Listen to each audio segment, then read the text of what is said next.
Welcome to my channel school from home. आज हम class 6 NCERT geography की book में जो ग्लोब वाला चैप्टर उसको स्टडी करेंगे। तो बेसिकली उसमें चैप्टर 2 में है ग्लोब, उसके अलावा लॉन्गिट्यूड, लैटिट्यूड, ये सब स्टडी करेंगे। तो बच्चों ये लेसन बहुत ही इंटरेस्टिंग होने वाला है, जिसमें आप लोग एक्चुअल में अपने अर्थ को समझो कि अर्थ में कैसे कैसे लाइंस ड्रॉ की जाती हैं, उनका क्या सिग्निफिकेंस होता है।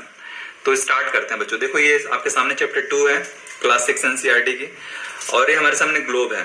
तो बच्चों अगर कोई पूछे आपसे ग्लोब क्या होता है, तो बेसिकली ग्लोब होता है आपका मॉडल ऑफ द अर्थ। अगर आप एक अर्थ का मॉडल बनाना चाहें तो उसको ग्लोब पे रिप्रेजेंट करा जा सकता है। मैं आपके सामने ड्रॉ करता हूं एक, आपने ये फिगर देख लिया होगा आई होप। तो ये मैंने एक ड्रॉ करा। अच्छा बच्चों, अगर कोई पूछे आपसे कि इसका जो शेप क्या है, अर्थ का शेप क्या है, तो इसका जो शेप होता है ना, स्फेयर नहीं होता है। ये जो है ना, ये ऊपर वाला हिस्सा इसको नॉर्थ पोल बोलते हैं, नीचे वाला हिस्सा इसको साउथ पोल बोलते हैं। तो अगर स्फेयर होता ना तो इसको हम बोलते हैं कि अर्थ का शेप जो स्फेरिकल है, बट स्फेरिकल नहीं है, इट इज फ्लैटेन है इस तरह से ऊपर और नीचे दोनों जगह। तो इसको बोलेंगे स्फेरॉइड, SPHEROID। तो इसका जो शेप है ट्रू स्फेयर ना होके स्फेरॉइड है। ठीक है बच्चों। तो अब इसमें दो बातें हमें पढ़नी है कि लॉन्गिट्यूड्स क्या होते हैं, लैटिट्यूड्स क्या होते हैं। बच्चों आपने कोई बॉल देखा होगा ना, सपोज करो ये बॉल है। तो अगर अर्थ पे कोई इमेजिनरी लाइन, रियल लाइन नहीं होती अर्थ पे कोई, इमेजिन करके हम एक लाइन ड्रॉ करते हैं जो बिल्कुल अर्थ के मिड से पास करती है। ये लाइन इक्वेटर होती है, इसको इक्वेटर बोलते हैं बच्चों, ध्यान से समझो। अगर ये फाउंडेशन क्लियर हो गया आपको, तो आगे कभी भी लाइफ में अगर आप किसी भी एग्जाम की तैयारी करते हो तो आपको कभी मिस नहीं करोगे कि एक्चुअल में इक्वेटर क्या होता है। तो इक्वेटर जो है इमेजिनरी लाइन होती है जो कि मिड से अर्थ के पास होती है। इसको 0 डिग्री लाइन भी बोलते हैं। अब 0 डिग्री क्यों बोलते हैं? क्योंकि बच्चों देखो ये अर्थ का सेंटर है, और जब सपोज ये यहां देखो अर्थ का सेंटर है और ये लाइन ऐसे है इक्वेटर, जिसको 0 डिग्री में बोल रहा हूं। तो ये अपने आप से ही कितना, कोई लाइन अपने आप से कितना एंगल बनाती है। सपोज करो ये लाइन है, तो ये अपने आप से ही कितना एंगल बनाएगी सेंटर से 0 डिग्री। सपोज करो आप थोड़ा सा ऊपर गए, ये 1 डिग्री ऊपर गए, तो 1 डिग्री ऊपर जाके फिर आपने सर्कल खींचा अर्थ पे। तो ये जो ऐसे ऐसे आप सर्कल खींचते जाओगे ना, तो फुल सर्कल, अगर एक बॉल आप देखोगे ध्यान से, इसमें देखो आप, तो ये लाइन ऐसे कि पीछे से गोला बना तो फुल सर्किल बन रहा है, ऐसे ऐसे फुल सर्किल बन रहा। तो आप हर 1 डिग्री पे या 2 डिग्री पे, यहाँ जो लास्ट में आप एन पे जाओगे ना, तो 90 डिग्री का एंगल बनेगा, ये 90 डिग्री का एंगल बनेगा। तो इस तरह से आप देखते हो कि आप इस पे 1 डिग्री से लेके 90 डिग्री बिल्कुल टॉप पे पहुंच गए। तो एक पॉइंट है ये, आप उतने सारे सर्कल बना सकते हो 1 डिग्री के डिफरेंस पे। आप ऊपर जो है 1 से लेके 90 सर्कल बना सकते हो। तो कुल कितने सर्कल बने बच्चों ऊपर वाले हिस्से में, जिसको नदर्न हेमिस्फेयर बोलते हैं, नॉर्दर्न NORTHERN हेमिस्फेयर। तो इसको नदर्न हेमिस्फेयर बोलते हैं। और जो नीचे सिमिलरली आप ऐसे ही 90 सर्कल बना सकते हो 1 डिग्री के डिफरेंस पे। और ये जो पॉइंट बनेगा लास्ट में, ये 90 डिग्री वाला, तो ये इधर 90 और ऊपर 90, अब बीच में 0 डिग्री वाला एक। तो ये सारे जो इक्वेटर और ये सारे जो 90 डिग्री ऊपर और 90 डिग्री ऊपर के नीचे के सर्कल्स मिला क्या बोलेंगे, लैटिट्यूड्स बोलेंगे। क्या बोलेंगे बच्चों? लैटिट्यूड्स बोलेंगे। अगर कोई पूछे इनका काउंट कितना होता है आपसे, तो आप क्या बताओगे? ये 90 नीचे, 90 ऊपर प्लस 1 0 डिग्री वाला, तो ये हो जाएगा 181। लेकिन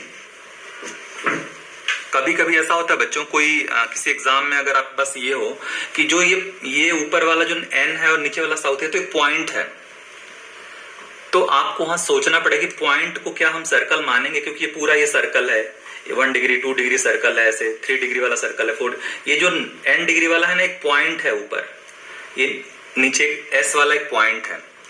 तो इस पॉइंट को अगर सर्कल, कई जो ज्योग्राफी के वो हैं एक्सपर्ट्स हैं मानते हैं कि सर्कल मानेंगे, कई लोग इसको पॉइंट मानते हैं।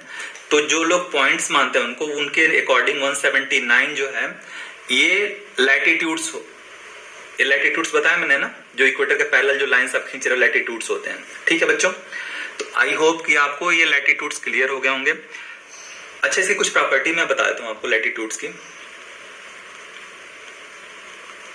ध्यान से समझना बच्चों। ये ऐसा चैप्टर है जो आपके किसी भी एग्जाम में आप जीवन में दोगे तो काम आएगा, और यहां से फाउंडेशन क्लियर हो गया तो आप कभी भूलोगे नहीं। अच्छा देखो बच्चों, ध्यान से देखो, ये जो सर्कल है 0 डिग्री वाला, ये बीच में अर्थ क्या है, ये बॉल है कोई, तो अगर ये बीच में है तो ये सबसे बड़ा सर्कल होगा ना। तो इक्वेटर, जो इसको इक्वेटर बोलते हैं 0 डिग्री को, इज द लार्जेस्ट सर्कल, सबसे बड़ा सर्कल होता है इक्वेटर। ठीक है, टोटल जो सर्कल्स होते हैं या लैटिट्यूड्स होते हैं उसकी जो काउंट करोगे आप तो 181 या 179, जो भी ऑप्शन में दिया रहेगा आप लोग उसको लिख दोगे। अगर आप दोनों लिखोगे डिस्क्रिप्टिव फॉर्म में तो ज्यादा अच्छा होगा। तीसरी बात ये कि हर जो 1 डिग्री पे लाइन है ना बच्चों, 2 डिग्री, तो हर 1 डिग्री के पीछे 1 डिग्री डिफरेंस का मतलब होता है 111 किलोमीटर। मतलब हर एक डिफरेंस, अगर 1 डिग्री का ये है तो ये डिफरेंस जो है 111 किलोमीटर का होगा। तो आई होप कि ये जो लैटिट्यूड्स वाला सेक्शन आपको समझ में आया होगा। अच्छे से आप समझ सकते हो कि लैटिट्यूड्स क्या होते हैं। ये बेसिकली इमेजिनरी लाइन होते हैं, कोई अर्थ पे दिखता नहीं है, ये हम अपनी सहूलियत के लिए ड्रॉ करते हैं ताकि हम अर्थ को समझ सकें। ठीक है बच्चों, अब नेक्स्ट हम देखते हैं इसमें क्या है बुक में। इसका जो इंपॉर्टेंस है बच्चों, इसमें समझाया गया है कि जो यहाँ पे कहीं ना कहीं 23:1/2 डिग्री का लाइन होगा, ठीक है, और यहाँ पे 66:1/2 का लाइन होगा, 66:1/2, 23:1/2 का लाइन होगा। तो इस वाली लाइन को, जो 23 डिग्री वाली लाइन है, इसको हम क्या बोलेंगे, ट्रॉपिक ऑफ कैंसर।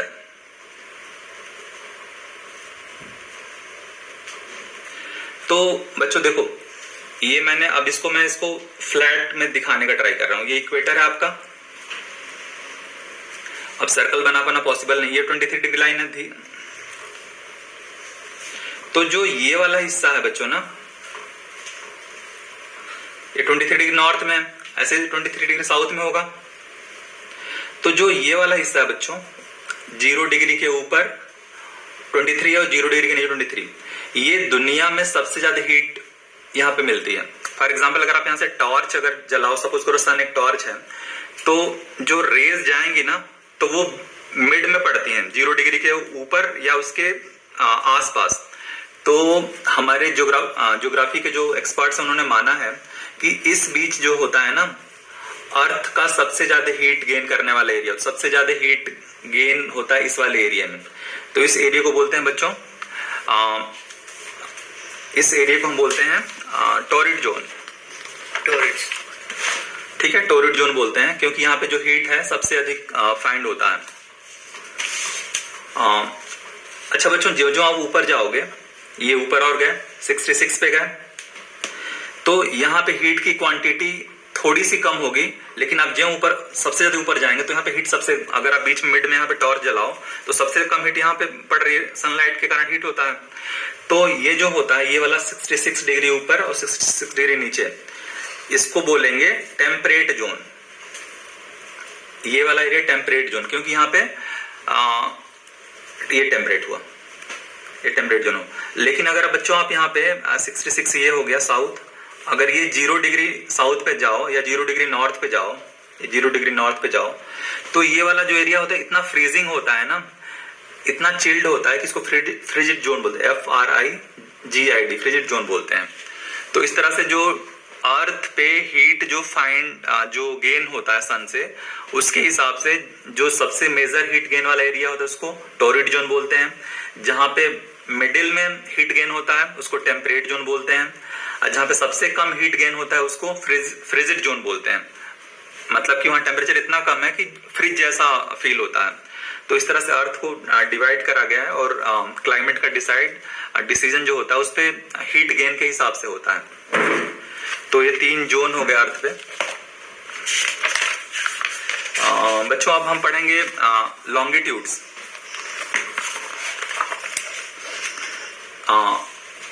लॉन्गिट्यूड्स मैं एक स्फीयर बना रहा हूँ, अर्थ का शेप बना रहा हूँ, स्फेरॉइड बना रहा हूँ। तो बच्चों अगर आप ये देखो ना कि नॉर्थ पोल मैंने बताया था, अभी आपको साउथ पोल बताया था। तो जो नॉर्थ पोल से साउथ पोल को जाने वाली जो लाइंस होती हैं उनको क्या बोलते हैं? जो ऐसी लाइंस होती हैं जो ये मिल रही हैं नॉर्थ पोल साउथ पोल में, उसको बोलते हैं लॉन्गिट्यूड। तो लॉन्गिट्यूड जो होती है बच्चों, अगर आप इसको देखो यहां भी जो लॉन्गिट्यूड्स के बारे में देखो, नॉर्थ से साउथ पोल को मिला रही हैं। अब देखो जो इन पे जो मैक्सिमम डिस्टेंस है इनके बीच की, ये देखो ये 0 डिग्री इक्वेटर पे होती है। समझो बात को, क्यों? क्योंकि ज्यों ज्यों ऊपर जाओगे तो जो ये डिस्टेंस कम होता जाएगा। देखो, और यहाँ पे नॉर्थ पोल पे या साउथ पोल पे आके इनका डिस्टेंस मर्ज हो जा रहा। तो अगर कोई पूछे आपसे कि लॉन्गिट्यूड्स के बीच के मैक्सिमम डिस्टेंस कहाँ होता है? इक्वेटर पे होता है। मिनिमम डिस्टेंस कहाँ होता है? ये नॉर्थ या साउथ पोल पे होता है। यहाँ भी बच्चों जो ये डिस्टेंस है 111 किलोमीटर ही होता है अप्रोक्सीमेटली, जो इक्वेटर पे जो डिस्टेंस, और यहाँ पे डिस्टेंस कितना हो गया? 0 किलोमीटर का हो गया, क्योंकि यहाँ मर्ज कर जा रही हैं लाइंस। तो आई होप कि क्लियर होगा बच्चों कि ये लॉन्गिट्यूड्स क्या होते हैं। अब देखो एक चीज और है, लैटिट्यूड जो है पूरी सर्किल बनाती हैं। आपने देखा होगा लैटिट्यूड जो होती है ना ये सर्किल बनाती हैं, लेकिन लॉन्गिट्यूड जो होते हैं ये सेमी सर्कल, हाफ सर्कल बनाते हैं, ये पूरा सर्किल नहीं बनाते। ठीक है बच्चों। और जो ये सबसे बीच में मिड में जो वो होता है ना लॉन्गिट्यूड होता है, उसको 0 डिग्री लॉन्गिट्यूड बोलते हैं।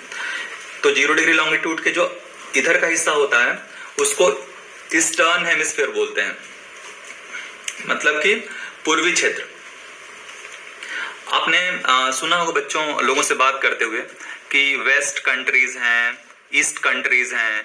तो वेस्ट कंट्रीज इसी से डिसाइड होता है कि जो हमारा इस लॉन्गिट्यूड के वेस्ट में पड़ता है वो वेस्टर्न कंट्रीज होती हैं, जो इसके ईस्ट में पड़ता है ईस्टर्न कंट्रीज होती हैं। तो भारत जो है ईस्ट में पड़ता है, इंडिया अपना कंट्री जो ईस्टर्न हेमिस्फीयर में है, तो इसीलिए इसको ईस्ट की कंट्री बोलेंगे। अमेरिका जो है वेस्टर्न कंट्री, इसीलिए उसको वेस्टर्न कंट्री बोलते हैं, क्योंकि वो वेस्टर्न हेमिस्फीयर में है, राइट। तो इस तरह से ये लॉन्गिट्यूड लैटिट्यूड का चैप्टर खत्म होता है। एक चीज और समझाऊंगा बच्चों आपको, टाइम कैसे डिसाइड करते हैं। अर्थ पे जो टाइम का डिसीजन होता है इसी लॉन्गिट्यूड के बेस पे होता है। ध्यान समझो बच्चों, जो ये आपने सुना होगा सन जो है ईस्ट में निकलता है, ईस्ट में निकलता है सन। तो यहां पे जो टाइम होगा, अगर सपोज करो यहां पे सन यहां पे है, मैं अलग से फिगर बना रहा हूं,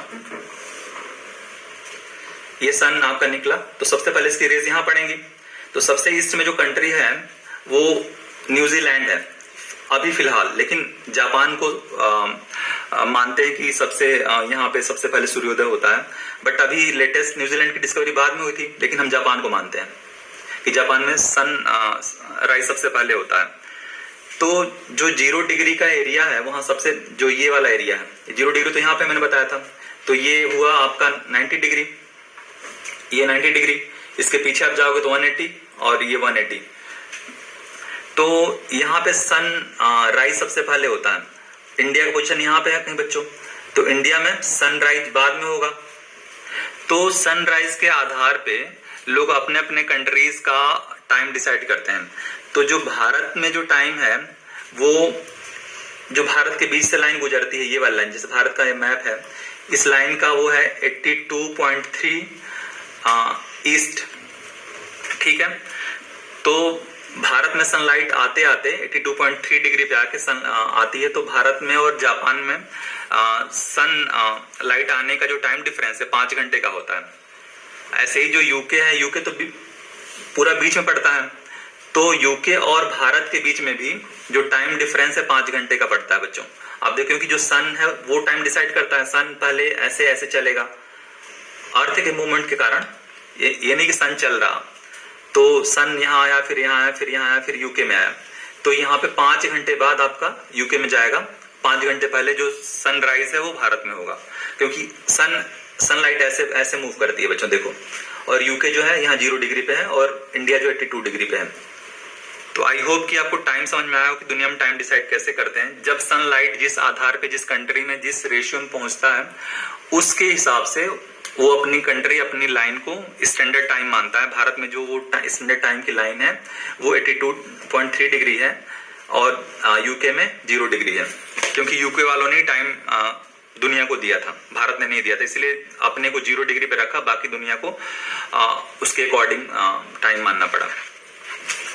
तो आई होप कि बच्चों ये लेसन आपको इंटरेस्टिंग लगा होगा और आपने एंजॉय करा होगा। क्वेश्चंस कुछ पीछे पड़े हैं जो मैं आपको कराता हूँ।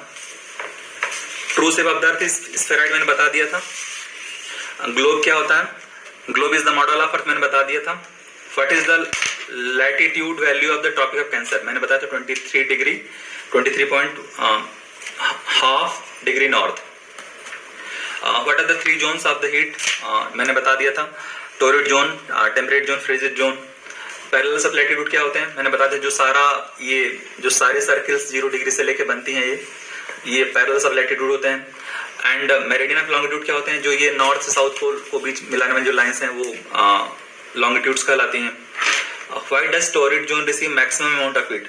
टोरिड जोन, जो ये वाला जोन होता है, मैक्सिमम हीट क्यों गेन करता है? क्योंकि ये अर्थ के सीधे ऊपर होता है, जो इसके ऊपर सीधे सन जो इसके सीधे हेड पे होता है। बाकी पे जो सन की रेज हैं वो टिल्टेड होके पड़ती हैं, टिल्ट होके पड़ती हैं। Why is the 5:30 p.m. in India and 12 noon? Why is it 5:30 p.m. in India and 12 noon is in London? मैंने ही बताया था बच्चों कि जो लंदन है वो अराउंड 5 आवर्स के डिफरेंस पे है। 5 आवर्स पे जब 12 बजेंगे दोपहर के लंदन में, तो भारत में शाम के 5:30 बजेंगे। ऐसा क्यों? ऐसा इसलिए कि जो इंडिया है बच्चों वो 82.3 डिग्री ईस्ट में है और लंदन जो है 0 डिग्री पे है। तो जो सन का मूवमेंट होगा, सन की रेज का मूवमेंट होगा, इनफैक्ट वो पहले इंडिया में होगा और फिर बाद में लंदन में होगा। तो जो लंदन में होने का टाइम है इंडिया से 5.5 घंटे के अराउंड है। अच्छा, इसको कैलकुलेट कैसे करोगे बच्चों? देखो, 1 डिग्री मूवमेंट का मतलब होता है 4 मिनट, ठीक है। 82 डिग्री मूवमेंट का मतलब ये हुआ बच्चों कि अराउंड 5.5 आवर्स। कैसे? अब देखो, 4 मिनट में 1 डिग्री मतलब कि 1 घंटा जो हो गया, 15 डिग्री में 1 घंटा, 1 आवर, ठीक है।